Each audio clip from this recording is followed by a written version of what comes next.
ناظرین، ڈاکٹر دانش real focus کے ساتھ حاضر ہے۔ ایک اطلاع ہے کہ کراچی پولیس میں جو کراچی سٹی پولیس کے سربراہ ہیں ان کے دفتر پہ دہشت گردی کا حملہ ہوا ہے، ان دہشت گردوں کا حملہ ہوا ہے، اور کہتے ہیں 8 سے 10 دہشت گرد ہیں جو پولیس کے اس آفس میں گھس آئے ہیں، اور جہاں رینجرز اور پولیس نے ان کو گھیرے میں لے لیا ہے۔ اور اطلاع یہ ہے کہ یہ آپ کے ان کو تقریباً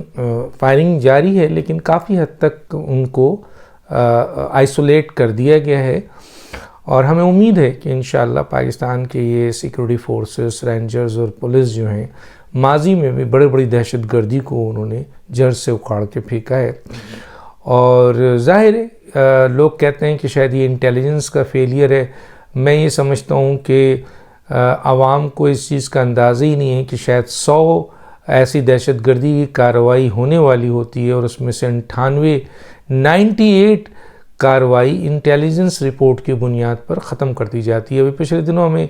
یہ اطلاع ملی تھی کہ کراچی کے اندر جو ہے وہ بہت بڑی دہشت گردی کی کارروائی ہونی تھی، اور وہ انٹیلیجنس کی بنیاد پر 1 نہیں 2-3 اطلاع ایسی تھی جس کے اوپر ناکام بنایا گیا تھا۔ تو یہ جو منہ میں آتے ہیں لوگ کہہ دیتے ہیں فوراً کہ انٹیلیجنس فیلئر ہے، تو دنیا بھر میں جہاں اس قسم کے حالات ہوں کہ دہشت گرد خودکش حملہ کرتے ہوں، وہاں پر ان کو روکنا بڑا مشکل ہے، چاہے وہ امریکہ ہو، اسرائیل ہو، انڈیا ہو، پاکستان ہو۔ اور پاکستان میں ایک بار پھر دہشت گردی جو ہے وہ شروع ہو چکی ہے، اور آپ نے دیکھا ہوگا کہ اس کے اوپر پاکستانی فوج انٹیلیجنس نے اپنا بڑا رول ادا کیا، اور وزیرستان سے کئی آپ کے دہشت گردوں کو واصل جہنم کیا، بلوچستان سے کئی دہشت گردوں کو واصل جہنم کیا۔ کراچی میں ایک آپ کو اندازہ ہے کہ PSL شروع ہو چکا ہے پاکستان میں، اور اس کی کامیابی بھی دشمنوں کو مثلا بھاتی نہیں ہے، چنانچہ یہ کرائے کے ٹٹو، یہ کرائے کے لوگ جو ہیں وہ بڑے آرام سے مل جاتے ہیں آپ کے، اور ان سے پھر حملہ کرایا جاتا ہے، اور ان کی لاشیں جب روڈوں میں پڑی ہوئی ہوتی ہیں اور یہ مارے جاتے ہیں تو کوئی ان کو لینے والا بھی نہیں ہوتا ہے، اور کوئی ان پر ماتم کرنے والا بھی نہیں ہوتا ہے۔ تو یقیناً جو یہ اس وقت ایک دہشت گردی ہو رہی ہے، جب میں آپ کو یہ ویلاگ کر رہا ہوں، اس موقع پہ ہماری سیکورٹی فورسز، فوج، رینجرز اور پولیس، ابھی اس لیول پر پولیس اور رینجرز نے اس ایریے کو کور کر لیا ہے، اور یقیناً آپ کچھ گھنٹے کے اندر یہ ضرور دیکھیں گے کہ یہ دہشت گرد جو ہیں ان کی لاشیں زمین پہ پڑی ہوئی ہوں گی، اور ان کی جتنی بھی یہ آپ کے ان کے پروگرامز تھے اس کو تباہ کر دیا جائے گا۔ پاکستان کافی عرصے سے وہ ملک ہے جو اس قسم کی دہشت گردی کو فیس کر رہا ہے تھرو آؤٹ۔ پچھلے چند سالوں میں کافی بہتری آئی تھی، جس میں کراچی کے اندر، بلوچستان کے اندر، وزیرستان کے اندر، سوات کے اندر حکومت اور عسکری قیادت نے مل کر ایک جامع پلان کے تحت عوام کی پوری سپورٹ کے ساتھ ایکشن لیا تھا، جس میں دہشت گردوں کی کمر ٹوٹ گئی تھی، اور یہ پہاڑیوں پہ یا یہ جو ہیں وہ آپ کے افغانستان بھاگ گئے تھے۔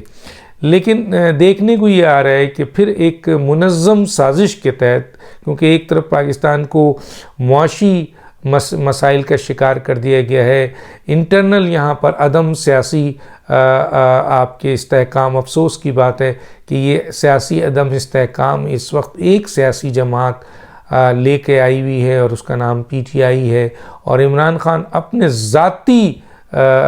مقاصد کے لیے، اپنے اقتدار کے لیے اس پوری پارٹی کو اپنے مقاصد کے لیے استعمال کر رہے ہیں، اور سیاسی عدم استحکام پیدا کر رہے ہیں۔ حالانکہ اس وقت ملک میں تمام سیاسی جماعتیں ایک پلیٹ فارم پر موجود ہیں۔ ہاں، یہاں ضرور یہ بات کہوں گا کہ جب اس قسم کے انٹرنل تھریٹس ہوں، اور اس طریقے سے بارڈر پہ بھی تھریٹس ہوں، اور پاکستان کے اندر دہشت گردی ہو رہی ہو، پاکستان کا معاشی مسئلہ بھی ہو، اور حکومت جو ہے وہ اس میں کمزوری دکھائے، تو یہ بہت ہی بڑی ناکامی ہوگی۔ ایسا شخص جو ایک چند لوگوں کی بنیاد پر جب تھرو آؤٹ عمران خان جو ہے پاکستان کے موجودہ سیاسی عدم استحکام کا حصہ بن رہے ہیں، اور سیاسی عدم استحکام پاکستان میں معاشی عدم استحکام پیدا کر رہا ہے، اس سلسلے میں امریکہ کے حوالے سے، رشیا کے حوالے سے، دوسرے ممالک کے حوالے سے، سعودیہ کے حوالے سے اس محترم عمران خان صاحب نے، اور خود اپنے آرمی چیف جو ان کو لے کے آئے تھے ان کے حوالے سے، اور اب جو اہم ترین ادارہ جس کو عدلیہ کہتے ہیں، وہاں پہ بھی چند ایسے لوگ ہیں جنہوں نے اس قسم کے حالات میں عمران خان کو سپورٹ کیا جا رہا ہے۔ گویا ایسا لگتا ہے کہ عمران خان اکیلے نہیں ہیں، بلکہ ان کے ساتھ مختلف جگہوں پہ پہلے تو دیکھنے میں آیا تھا کہ ایک اہم ترین ادارے میں بھی ان کے چند لوگ تھے جو کہ اس وقت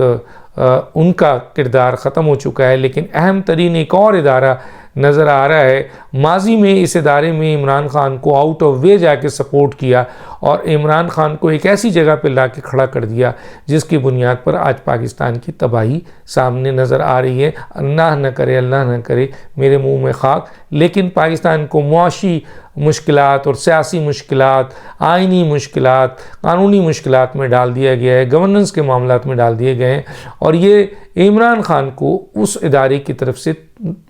مکمل طور پر نہیں، لیکن 2-3 ایسے لوگ ہیں جو اس ادارے میں اب بھی سپورٹ کر رہے ہیں اور آؤٹ آف وے جا کے سپورٹ کر رہے ہیں، جس کی بنیاد پر ان کو یہ طاقت ہے۔ اب سننے میں آ رہا ہے کہ عمران خان بدھ سے جیل بھرو تحریک شروع کر رہے ہیں، کیونکہ ان کو پتہ ہے کہ ان کی گرفتاری اور ان کی نااہلی لکھا ہے۔ لیکن یہ بہت بڑی کمزوری ہے حکومت کی کہ ماضی میں بھی ایسے حالات رہے ہیں کہ دہشت گردی اس سے بھی زیادہ رہی ہے، معاشی مسائل رہے ہیں، لیکن حکومت نے جب عسکری ریاست کے ساتھ مل کر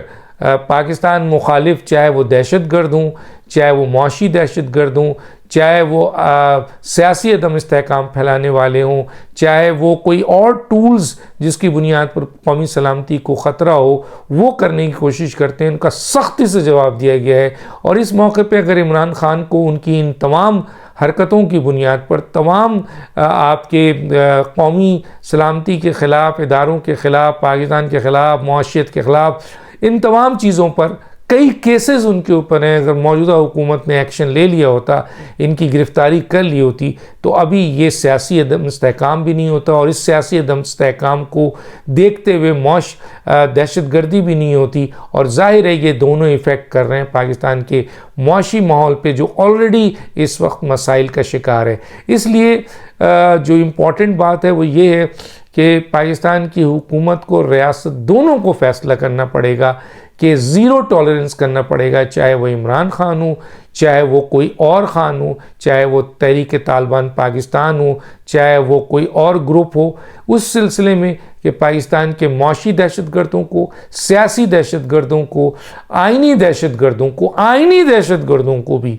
یہ یاد رکھیے، کیونکہ یہاں سے بھرپور مدد ملتی ہے جب حکومت کوئی ایکشن لینا چاہتی ہے یا فوج یا دوسرے ادارے ایکشن لینا چاہتے ہیں، تو یہ جو چند آئینی ادارے ہیں جہاں سے ان کو تحفظ مل جاتا ہے، ان کے اوپر شدید، یعنی معاشی دہشت گرد، قانونی اور آئینی دہشت گرد، آپ کے سیاسی دہشت گرد اور جو سیکیورٹی دہشت گرد ہیں، ان کے اوپر زیرو ٹالرنس ہونی چاہیے۔ عوام اس سلسلے میں مکمل طور پر اپنی حکومت اور اپنی فوج کے ساتھ کھڑی ہے۔ ڈاکٹر دانش کو اجازت دیجیے، اللہ حافظ۔